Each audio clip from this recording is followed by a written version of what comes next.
नमस्कार. आज आपण आलो आहोत बदेवाडी भुईंज तालुका वाई येथे. आज आपण बघताय की हा वनराई बंधारा जो की बदेवाडी येथीलच शेतकरी गट शिवनेरी शेतकरी गटाने बांधलेला आहे. या बंधाऱ्यामुळेच भर उन्हाळ्यात देखील आता 8 ते 10 एकर क्षेत्र हे ओलिताखाली आलेलं आहे. याच गटाचे जिज्ञासू शेतकरी आणि सचिव संतोष शेडगे आणि विक्रम मोरे जे की अमेरिकेत फूड अँड बेव्हरेजेस कंपनीमध्ये नामांकित पदावरती नोकरी करत आहेत. या दोन तरुणांची जेव्हा गावाकडे आल्यावरती भेट होते तेव्हा त्यांच्यात काय संवाद होतोय हे आपण पाहूयात. नमस्कार. आम्ही शिवनेरी शेतकरी गट या गटामध्ये मी सचिव या पदावर आहे. त्याचप्रमाणे आता महाराष्ट्रभर जो फार्मर कप चालू आहे त्या फार्मर कपमध्ये आमचा गट काम करतोय आणि त्या गटामध्ये मी निमंत्रक या पदावर सुद्धा काम करत आहे. नमस्ते, माझं नाव विक्रम मोरे. मी रॉयल केअरबॅन कंपनीमध्ये काम करतो in United state of America. आणि मी बरंच काय ऐकलंय पाणी फाउंडेशन रिलेटेड, तर ह्याच्याबद्दलच मला माहिती पाहिजे होती. अरे विक्रम, आता हे पाणी फाउंडेशन जे आहे ना, पाणी फाउंडेशन ही खूप मोठी संकल्पना घेऊन महाराष्ट्रामध्ये काम करते. जे मेन संस्थापक आहेत ते आमिर खान आहेत. तर त्या आमिर खानने सुरुवातीला काय केले की जी दुष्काळी गाव होती तिथे त्यांनी काम केलं की बाबा चर काढून पाणी आडवा पाणी जिरवा ह्याच्यामध्ये काम केलं. तर ते काम खूप उत्कृष्ट आणि चांगलं झालं.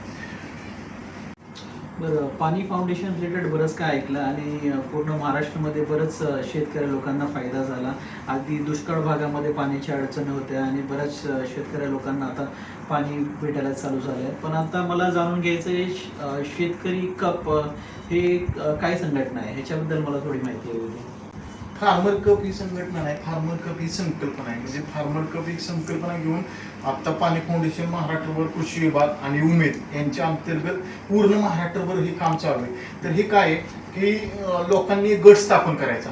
15 एकर क्षेत्र पाहिजे तुमचं त्या गटासाठी आणि तुम्ही एक स्पर्धा आहे म्हणजे कॉम्पिटिशन आहे. त्या कॉम्पिटिशनमध्ये आम्हाला पार्टिसिपेट करायचे आणि त्याच्यामध्ये आता हे फार्मर कप कोण जिंकल किंवा कोण काय करेल त्याच्यापेक्षा ह्याच्यातून शिकण्यासारखं भरपूर आहे. एक त्यांचा कन्सेप्ट आहे इर्जिक म्हणजे एकमेकाच्या शेतात जाऊन काम करणे.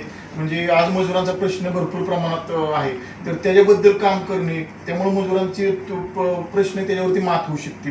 दुसरी गोष्ट एकत्रित निविष्ठा खरेदी करणे. निविष्ठा म्हणजे जी आपल्याला शेतीमध्ये लागणारी खतं मिळते ती एकत्र जाऊन खरेदी करणे. आणि दुसरी गोष्ट त्याच्यातून काय शिकायला मिळते की बाबा तुम्ही पेरणीपूर्वी बियाण्याची उगवण क्षमता तपासा, माती परीक्षण करून घ्या, बियाण्याला ही करा, काय म्हणते त्याला बीज प्रक्रिया करा, अशा गोष्टी शिकायला मिळतात. आणि तिसरी गोष्ट म्हणजे ह्या सगळ्यातनं तुम्ही समाजासाठी काहीतरी चांगलं काम करा.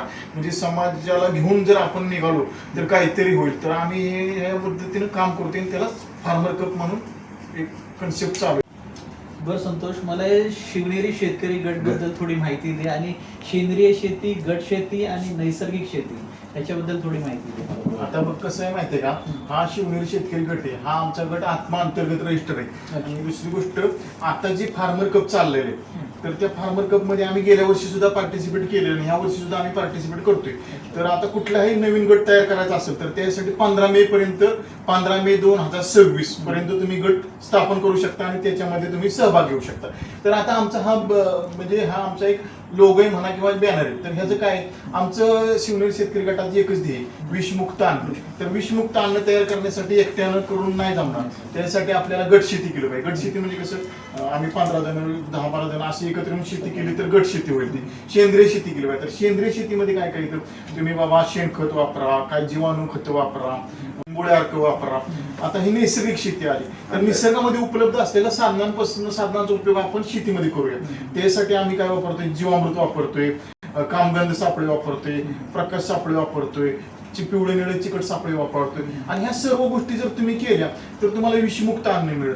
पण हे विषमुक्त अन्न मिळवणं पण एवढं सोपं नाही. त्यासाठी आपल्याला भरपूर काय काय करावं लागते की बाबा तुमच्या जमिनीला जी सवय लागलेली रसायनांची ती कमी करत करत आपल्याला या गट शेती, सेंद्रिय शेती, नैसर्गिक शेतीकडे नेलं तर हे आपलं जे ध्येय ते कम्प्लीट होईल. ह्या सगळ्या गोष्टींना आम्हाला पाणी फाउंडेशन, कृषी विभाग यांच्याकडून चांगलं सहकार्य मिळते. जो आमचा कन्सेप्ट किंवा आमचं जे ध्येय ते आम्हाला सत्यात उतरवण्यासाठी भरपूर मदत होते. तर संतोष, जे हे तुम्ही काय माहिती मला प्रोव्हाइड केली, मला खूप ऐकून खूप छान वाटलं. I am very much inspired and I feel so proud what you guys are doing. I really feel so proud like India देशामध्ये एवढं बदल तुमच्यामुळे होतोय. लाईक आधी बरंच काही लाईक केमिकल्स आणि आपल्या शेतीमध्ये ॲड व्हायचे, पण तुम्ही हे जे काही संघटना आणि हे काय तुम्हीच लाईक तुम्ही जे काही चालू केलं आहे त्याच्यामुळे सर्वांना बरंच काही फरक पडणार. लाईक विदाऊट केमिकल आणि विदाऊट लोकांना लाईक अन्नधान्य आणि भाजीपाला इथे भेटणार आणि मला खरंच खूप प्राऊड फील होतं आणि खरंच खूप छान वाटतं हे ऐकून.